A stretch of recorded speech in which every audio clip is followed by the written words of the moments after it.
Do you ever find yourself scrolling through old photos, listening to a forgotten song, or even just thinking about your childhood, and suddenly feel a powerful pull inside? That unshakable yearning for the good old days isn't just a fleeting feeling. It's a profound psychological phenomenon. What if I told you there's a scientific reason why we crave the past, and that by understanding it, we can unlock hidden secrets about our minds, our emotions, and even the way we see our lives today? Nostalgia is more than memory. It is an emotional time machine. It carries us back to moments that shaped us, colors that once surrounded us, voices that once comforted us. And in those flashbacks, whether sparked by a song, a smell, or even the sight of an old toy, we often feel something that is both joyful and bittersweet. But why does it feel so good? What's happening in our brains when we relive these moments? And perhaps most importantly, how does nostalgia influence the way we live in the present? Today, we'll embark on a journey through psychology and neuroscience, exploring not just why we crave the past, but also how this craving can heal us, connect us, and sometimes even hold us back. Let's begin with the most relatable part of nostalgia, the moment it first strikes. Imagine walking through an old neighborhood where you grew up. The walls may have been repainted, the shops may have changed, and the people may be different. But then, out of nowhere, a familiar smell drifts through the air. Maybe the scent of bread from a local bakery or the perfume your mother used to wear. Suddenly, your mind is transported years, maybe even decades back in time. You're no longer in the present moment. You're back in a scene that feels both distant and vividly alive. This is the allure of yesteryear, the magnetic pull of the past that makes us pause, reflect, and sometimes even ache with longing. It's not just about remembering. It's about re-experiencing. The moment feels real again, as though you could almost touch it. Psychologists describe nostalgia as a self-referential emotional experience. That means it's not just about the memory itself, but how that memory connects to you. When you see an old toy, it's not just plastic and paint. It's a portal to your childhood innocence. When you hear a song from your teenage years, it's not just music. It's a soundtrack to who you were becoming at that time. There's a reason why companies, movies, and even entire industries use nostalgia as a tool. Think about the countless reboots, vintage clothing trends, or retro-style products that keep coming back. They sell not because they're objectively better, but because they remind us of a time when life felt simpler, safer, or more exciting. Marketers call this a nostalgia effect, and it's powerful enough to shape entire consumer markets. But why does nostalgia feel so good? One explanation is that these experiences act like anchors in the storm of life. The world is always changing, new technologies, shifting cultures, personal challenges. Nostalgia gives us stability. It tells us, you've been here before, you've survived change before, and you carry the strength of your past within you. Let's take a personal example. Picture yourself sitting alone on a stressful day. You put on a song you used to listen to in high school. Maybe it was the anthem of your youth. Maybe it was a guilty pleasure you played with friends. As the first notes hit, you don't just remember the song. You remember the laughter, the faces, the energy of that time. Your stress seems lighter. Your loneliness fades a little. And suddenly, you feel connected, not just to the people from your past, but to yourself. This is the dual nature of nostalgia. It is both a mirror and a bridge. It reflects who we used to be and connects that version of ourselves to the person we are now. It helps us see that our lives are not just random moments scattered across time, but continuous story where every chapter matters. In fact, researchers have found that nostalgia is most likely to strike when we're facing uncertainty, loneliness, or stress. That's why people often reminisce during tough times. During the COVID-19 pandemic, for example, streaming platforms reported huge spikes in old movies and TV shows being watched. People didn't just want entertainment. They wanted comfort, familiarity, and the feeling of safety that comes from revisiting the past. And here's something fascinating. Nostalgia isn't unique to just one culture. Whether you're in Asia, Europe, Africa, or the Americas, the experience of longing for the past shows up across humanity. The triggers may differ, a childhood festival, a lullaby, or a family gathering, but the emotional pull is universal. It's almost as if nostalgia is hardwired into the human condition. Of course, not every memory feels golden. Sometimes, nostalgia can stir bittersweet emotions, mixing joy with loss. You may smile at the memory of a loved one, but also feel the ache of their absence. That's part of what makes nostalgia so complex. It is never purely happy or purely sad. It's both a reminder of what we've gained and what we've lost. And maybe that's exactly why it feels so real. So the allure of yesteryear isn't just about living in the past. It's about reconnecting with the most authentic parts of ourselves. It's a way of saying, I was there, I lived that, and it still matters today. As we move forward in this exploration, let's ask the next question. What's actually happening in the brain when nostalgia strikes? Because behind every memory, every emotion, and every warm rush of the past, there's a neurological story waiting to be told. If nostalgia feels so powerful, it's because it isn't just an idea floating in the mind. It's physically happening inside the brain. Each time you're pulled back to the past, specific regions of your brain light up, weaving memory, emotion, and reward into a single, deeply felt experience. At the center of this process is the hippocampus, a structure located deep within the brain. Think of it as your brain's librarian. It catalogs your life's events, organizes them, and helps retrieve them when needed. When you encounter a trigger, like a smell of childhood cooking or an old melody, the hippocampus retrieves the memory and presents it to your conscious mind. But here's the fascinating part. The hippocampus doesn't just pull out a dusty file. It reconstructs a memory almost like replaying a movie. This is why nostalgia can feel so vivid. It's as if you are reliving the scene, not just recalling it. But a memory without emotion is like a picture without color. That's where the amygdala comes in. The amygdala is your emotional center, responsible for attaching feelings to experiences. When the hippocampus retrieves an old memory, the amygdala injects it with the original emotions you once felt.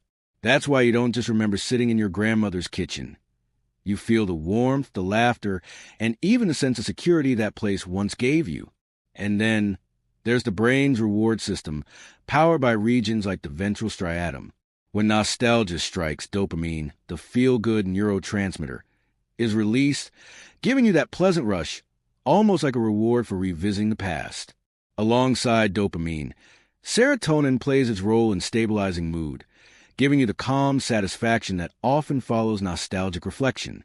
This cocktail of neurochemistry explains why nostalgia isn't just mental, it's physical. Your brain is rewarding you for taking a trip down memory lane. One striking study used brain imaging to show that when people listen to nostalgic music, their reward pathways lit up in a pattern similar to eating their favorite food or even falling in love. This suggests that the brain treats nostalgia not as an empty memory, but as an experience worthy of pleasure. It's as if your mind is saying, these moments matter, cherish them. But neuroscience also explains the bittersweet side of nostalgia.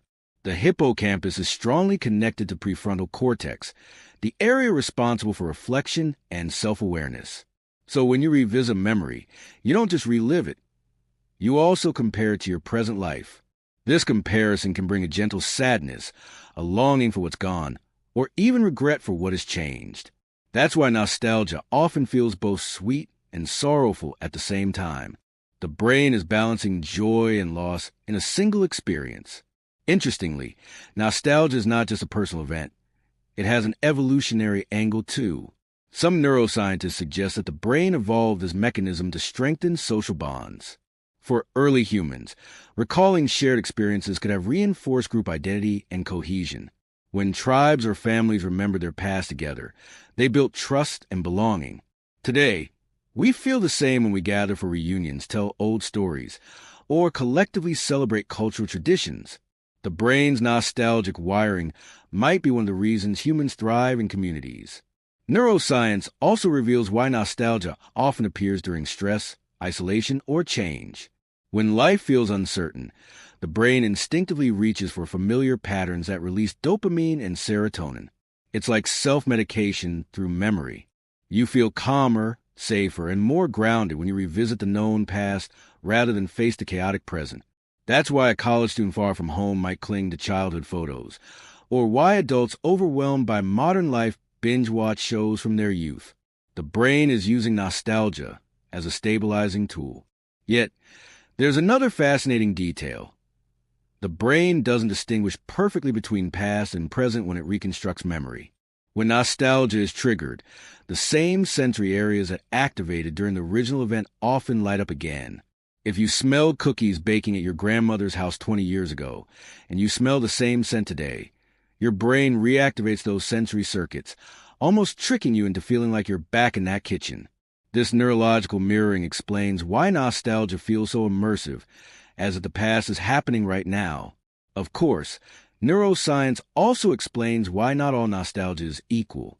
If the amygdala tags a memory with negative emotions, perhaps a painful breakup song or a reminder of loss, then revisiting that past can spark sadness or anxiety instead of comfort. That's why two people can hear the same old song and react in completely different ways. For one, it's uplifting. For another, it's heartbreaking. Ultimately, nostalgia in the brain is a dance between memory, emotion, and reward. The hippocampus gives us the story, the amygdala provides the feelings, and the reward system sprinkles it with pleasure. Together, they create that familiar tug, that irresistible sense of longing that makes the past feel alive inside us. And while this neurological story explains the how, it also sets the stage for the why. Because nostalgia isn't just about chemicals firing in the brain. It serves a deeper psychological purpose, one that boosts our mood, strengthens our identity, and connects us to others. In other words, nostalgia doesn't just feel good. It does good. And that's where we now turn, to the hidden benefits of looking back. If nostalgia begins as a neurological event, with memory, emotion, and reward intertwining, its effects extend far beyond the brain. Psychologists have discovered that nostalgia is not merely a sentimental indulgence. It can actually play a profound role in shaping our emotional health, our relationships, and even our sense of identity. In fact, research shows that when used in the right way, nostalgia can be a psychological superpower. One of the most immediate benefits of nostalgia is its ability to boost mood. Studies have repeatedly found that when people recall meaningful memories, their emotional state improves. This isn't just about daydreaming, it's measurable. Participants who wrote about nostalgic experiences reported feeling more optimistic, energetic, and motivated compared to those who recalled neutral events. The very act of reminiscing seems to lift the mind out of the heaviness of the present and anchor it in the warmth of remembered joy. It's why listening to a childhood song on a tough day can feel like a gentle hug from the past. But nostalgia goes further than just making us feel good in the moment. It has a unique ability to increase feelings of social connection. Think about it. Most nostalgic memories involve other people, family, friends, classmates, or loved ones. When you revisit those moments, you don't just remember what happened. You remember who was with you. That sense of connection, even if it exists only in memory, reinforces the idea that you are not alone. In fact, some psychologists argue that nostalgia is the mind's way of reminding us of our social bonds. It says you belong, you have loved, and you have been loved. For people facing loneliness or isolation, this reminder can be deeply healing. Another hidden benefit lies in nostalgia's ability to shape identity and self-continuity. Life often feels fragmented. We go through different jobs, relationships, phases, and challenges. Sometimes it's hard to connect who we were 10 years ago with who we are today. Nostalgia acts like a thread, stitching together our past and present selves. By recalling important experiences, we see that despite the changes, there is a continuous story, and we are the author. This continuity strengthens self-identity, reminding us of our values, strengths, and growth. For example, when someone remembers their early struggles and triumphs, it can reinforce the belief that they are resilient and capable today. Nostalgia also plays a surprising role in coping with stress and adversity. During difficult times, the mind instinctively turns to comforting memories, not just as an escape, but as a resource. Consider someone who has moved to a new country, far from family and friends. Looking back at warm memories from home can provide the emotional stability needed to adapt to a new environment. Similarly, in moments of grief or loss, nostalgia can help us feel close to loved ones who are gone, easing the pain by celebrating their presence in our story rather than focusing only on their absence. There's even evidence that nostalgia can increase resilience. In one study, People who reflected on nostalgic experiences before a stressful event reported feeling more confident and better able to handle the challenge. By reconnecting with past sources of strength, they activated a mindset that carried into the present. Nostalgia becomes a psychological reminder. If you overcame then, you can overcome now. The benefits aren't just internal. Nostalgia also enhances interpersonal relationships. Sharing nostalgic stories creates intimacy. When friends laugh over old adventures, or when families recall traditions, bonds grow stronger. Nostalgia provides common ground, reinforcing shared history and identity. It's why reunions, anniversaries, and cultural festivals hold such power. They allow communities to collectively reconnect with their roots, strengthening unity in the present. Interestingly, nostalgia can also fuel creativity and inspiration. Artists, writers, and musicians often draw from personal memories to create works that resonate universally. By tapping into the emotional richness of the past, they produce art that connects with others on a deeper level. Even in everyday life, recalling meaningful experiences can inspire new goals or remind us of passions we may have forgotten. That old guitar gathering dust in the corner? Nostalgia might inspire you to pick it up again, reconnecting with a part of yourself you left behind. What makes nostalgia especially fascinating is its dual emotional nature. It is both happy and sad, sweet and bitter. Yet, psychologists argue that this very duality makes it powerful. The bittersweetness gives nostalgia depth, grounding joy in reality rather than fantasy. It acknowledges loss while celebrating meaning, which makes the positive feelings more authentic. This complexity prevents nostalgia from being shallow. Instead, it becomes a profound emotional experience that enriches life. Of course, nostalgia is not a permanent solution. It doesn't erase present challenges or substitute for action.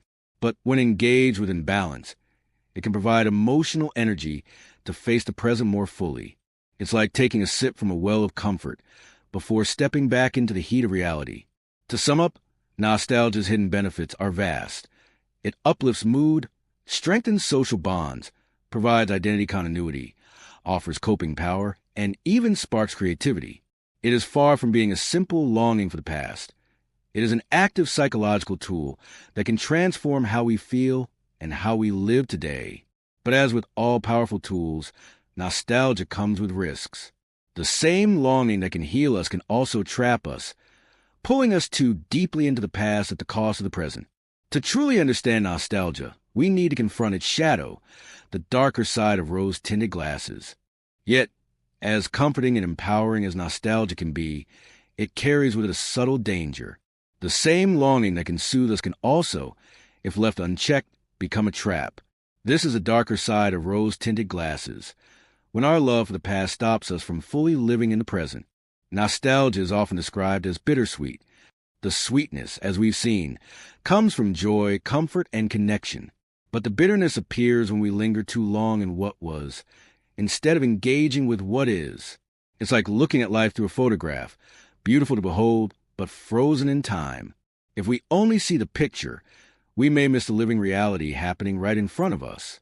One of the first pitfalls of nostalgia is excessive dwelling. Psychologists call this maladaptive rumination, when memories stop being a gentle reminder and start becoming an escape hatch. Instead of using the past to inspire the present, a person keeps replaying old scenes, wishing they could return. Imagine someone who constantly relives their high school years, convinced those were the best days of life. While the memories may be comforting, the fixation can prevent growth, leaving the person dissatisfied with adulthood because it can never match their golden age. Another danger is romanticizing the past beyond recognition. Human memory is not a perfect recording device. It's a reconstruction. The hippocampus fills in gaps, and the amygdala amplifies emotions, meaning the past we recall is often more beautiful than it really was. This explains why childhood summers always seem endless, friendships appear deeper, and everything seems simpler. But the truth is, the past was never as flawless as memory paints it. Romanticizing it too much can lead to constant comparison, making the present feel dull, complex, or even disappointing. There's also the risk of using nostalgia as avoidance.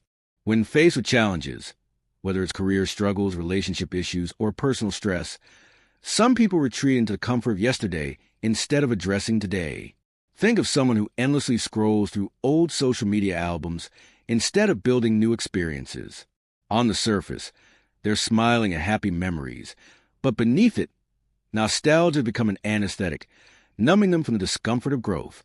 Research has shown that nostalgia can sometimes increase dissatisfaction with the present. When people feel their current lives are lacking meaning or joy, looking back can intensify the contrast. For example, someone going through a lonely phase might reminisce about a time of close friendships.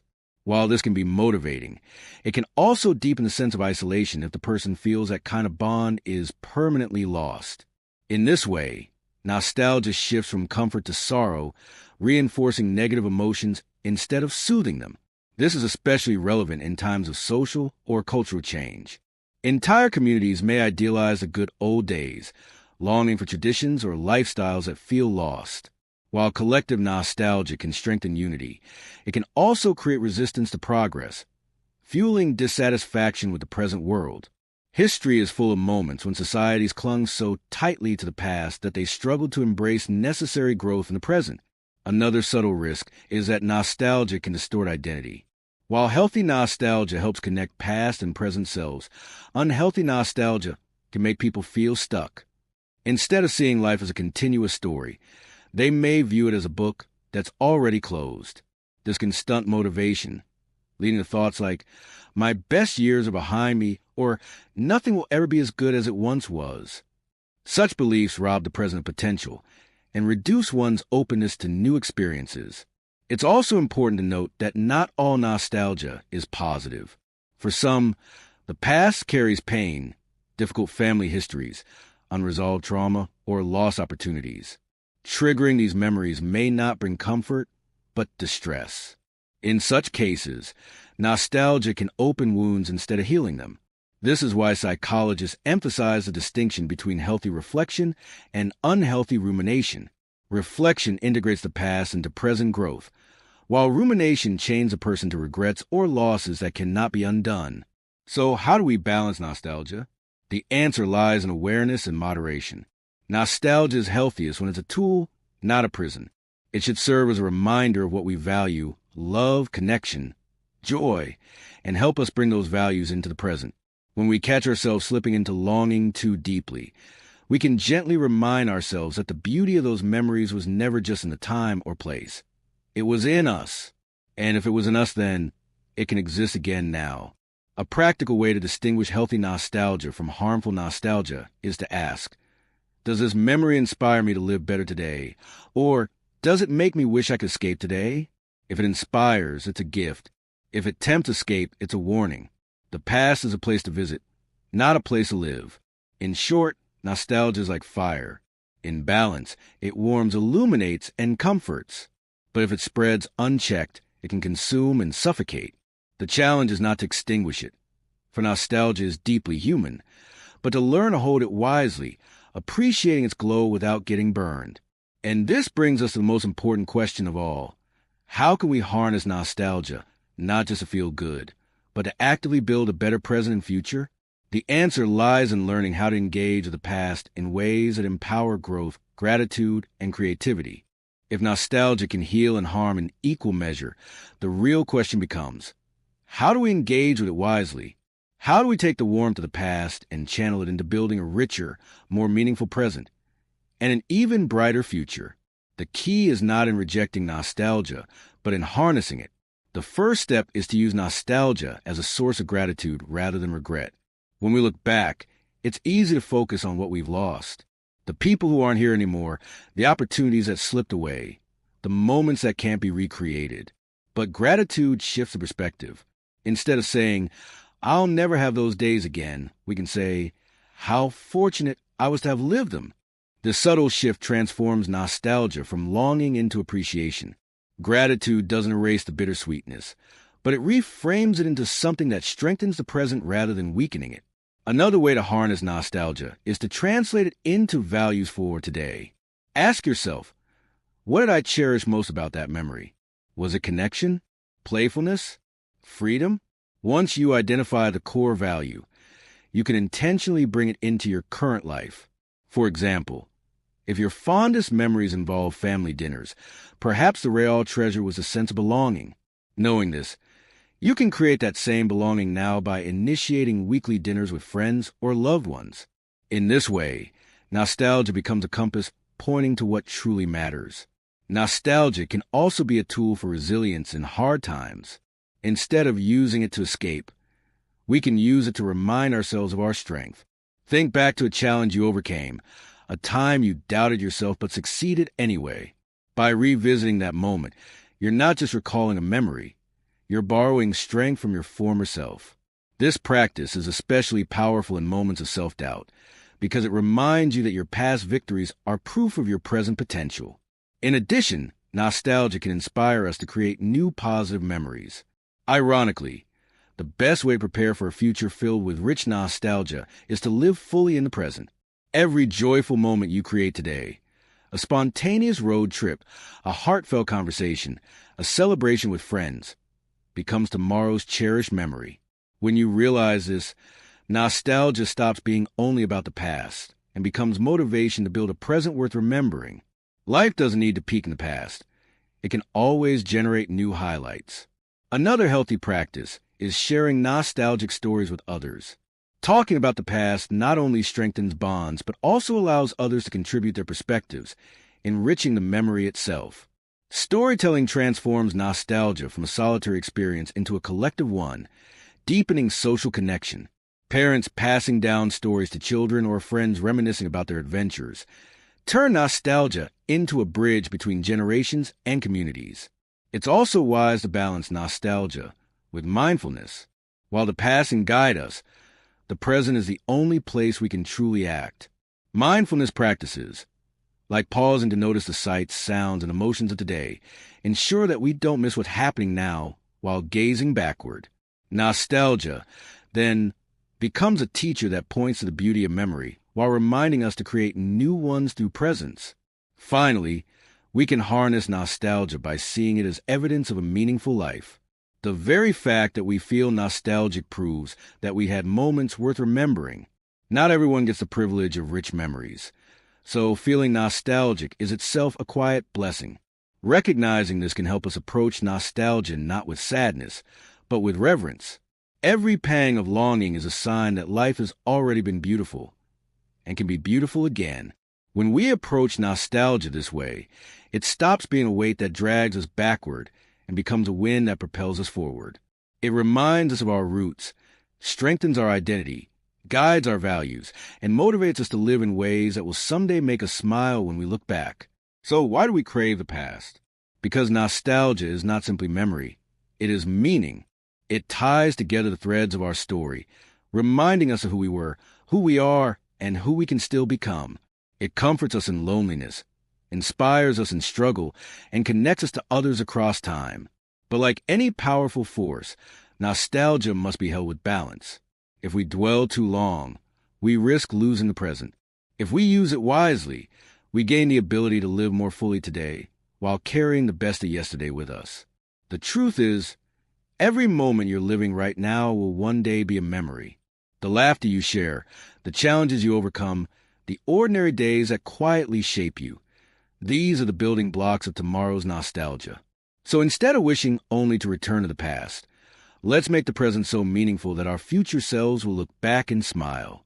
If this journey through the psychology of nostalgia spoke to you, take a moment to reflect on your own cherished memories.